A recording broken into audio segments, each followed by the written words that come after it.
Reincarnation anime with overpowered main characters just hits different. New worlds, broken abilities, glow-ups, so unfair they feel illegal. Today, I've got 10 absolute bangers that deliver power fantasy, emotion, and straight-up god-tier aura farming. Buckle up. We begin with number 10, That Time I Got Reincarnated as a Slime Season 3. You ever wake up and realize you accidentally became the most important being in an entire fantasy universe? Yeah, must be nice. Slime Season 3 takes everything we loved about Rimuru and cranks it to disrespectful levels. At this point, he's not just OP, he's walking diplomatic nuclear power. The show mixes cozy kingdom-building vibes with sudden bursts of insane magical warfare, and the balance is weirdly perfect. One minute you're watching Rimuru casually negotiate treaties like a blue jelly CEO. The next you're witnessing jaw-dropping battles with animation so clean it feels polished by magic itself. The OST? Absolute chef's kiss, triumphant, emotional, and sometimes way too epic for how chill the scenes start. What makes this season special is how it focuses on politics and strategy instead of just raw power flexing. It's less, I punch everything, and more, I outsmart entire nations while smiling politely. If you love big-brain protagonists who are kind-hearted but secretly terrifying, this is your comfort food anime. This is Emiverse Anime. Watch this video to the end and hit that subscribe button now. Moving on to number 9, Mushoku Tensei, Jobless Reincarnation Season 2 Part 2. Let me ask you something.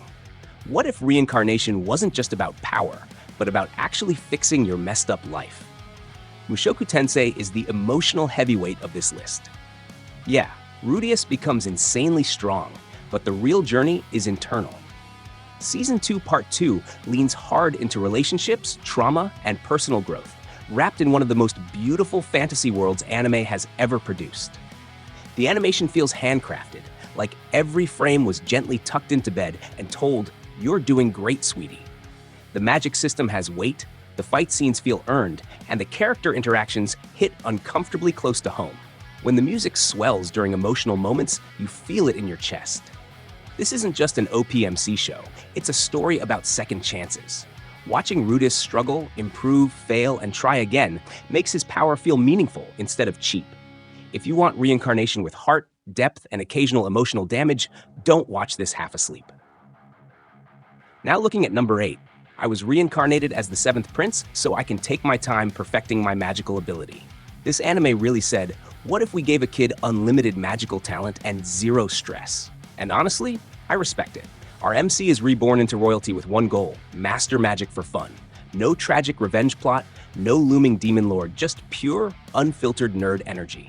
The vibe is ridiculously wholesome, but don't let that fool you. When the action pops off, it pops off. The animation goes from cute slice of life to explosive spellcasting chaos in seconds. You can practically feel the excitement every time he experiments with new magic like an overpowered science gremlin. The sound design makes each spell feel heavy and satisfying, and the world building has that comfy fantasy glow. What's refreshing here is the lack of forced drama. It's just a prodigy enjoying his second life at max volume. If you've ever wanted an isekai that feels like a relaxing power trip instead of a stressful grind, this is absolutely your jam. Coming in at number 7, Villainess Level 99. I may be the hidden boss, but I'm not the demon lord. You think this is just another Otome game reincarnation story? Yeah, that's the lie.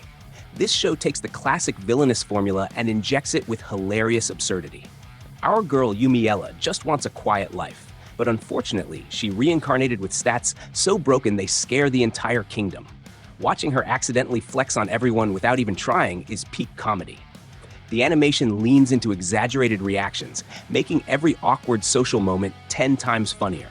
Battles are flashy, but the real entertainment is the deadpan humor and clueless OP energy. The OST has this playful, mischievous tone that fits perfectly with her "please leave me alone" personality. What makes it unique is how self-aware it is. It knows the tropes and bullies them.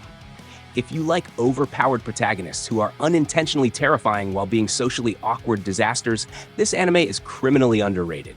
Sliding into number 6, Remonster. Fair warning, this one gets dark. Reincarnated as a goblin with the ability to grow stronger by eating literally anything? That's not OP, that's borderline illegal. Monster leans hard into survival instincts and brutal progression. The atmosphere is gritty, raw, and sometimes straight up uncomfortable. You actually feel the desperation of the early episodes before the MC snowballs into a walking apocalypse. The action scenes are savage, with heavy sound effects that make every hit feel crunchy. It's less about being a hero and more about dominating a ruthless world by any means necessary. The evolution system is addictive to watch, like an RPG power grind come to life. Morally Gray doesn't even begin to describe it. If you enjoy reincarnation stories that feel savage, wild, and a little unhinged, this will scratch that chaotic itch. Halfway there at number 5, as a reincarnated aristocrat, I'll use my appraisal skill to rise in the world. Not all power is flashy lasers and explosions. Sometimes being OP means having a galaxy brain. This anime flips the formula by giving the MC a seemingly simple ability: appraisal. Sounds boring, right? Wrong. It turns into one of the smartest power fantasies on this list. Instead of brute force, he builds an empire by recruiting insanely talented people and making genius decisions. The show has this calm, strategic vibe, like watching a master chess player slowly conquer a board. The art style is warm and inviting, and the character dynamics feel surprisingly grounded. Every new ally he discovers adds emotional weight to the story. It's satisfying in a completely different way from typical battle-heavy isekai. If you like politics, tactics, and an MC who wins with intelligence instead of punches, you'll eat this up. Rolling in at number 4, The Beginning After the End. This one feels like an epic fantasy novel came to life. Reborn as a child prodigy in a magical world, Arthur doesn't just become strong, he becomes terrifyingly competent. The series mixes intense training arcs with emotional family moments that hit way harder than expected. The magic system is detailed, the fights are beautifully choreographed, and the tone grows darker as the story progresses. You can feel the weight of his past life shaping every decision he makes. The soundtrack amplifies that grand adventure feeling, making even small moments feel important. What sets it apart is how mature the storytelling becomes. It's not just look how strong I am, but look what strength costs. If you want a reincarnation story that matures alongside its protagonist, this is a must-watch journey. Entering the top 3. Number 3, Apocalypse Bringer Mynoghra, World Conquest starts with the civilization of ruin. This anime really woke up and chose world domination. Instead of saving the world, our MC basically decides to become the final boss. Reborn into a strategy game-style universe, he uses tactical genius to build a terrifying empire from scratch. It's like watching someone play a fantasy RTS on God mode. The vibe is deliciously villainous, with dark aesthetics and a cold, calculating protagonist. Battles feel strategic rather than random, and every move has long-term consequences. The sound design gives the whole show this ominous, looming tension.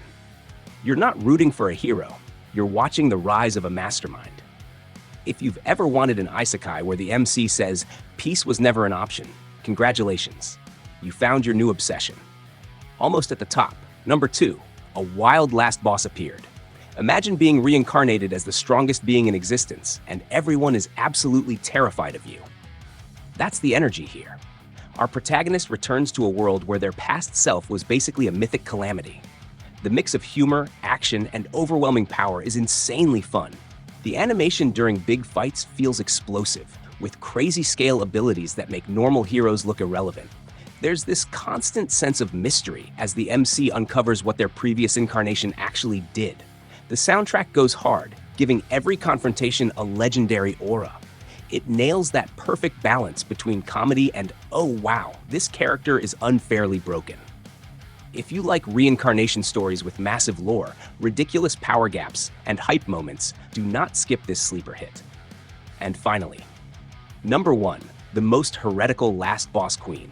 From Villainess to Savior Season 2. This anime looks elegant and pretty until it emotionally jump scares you.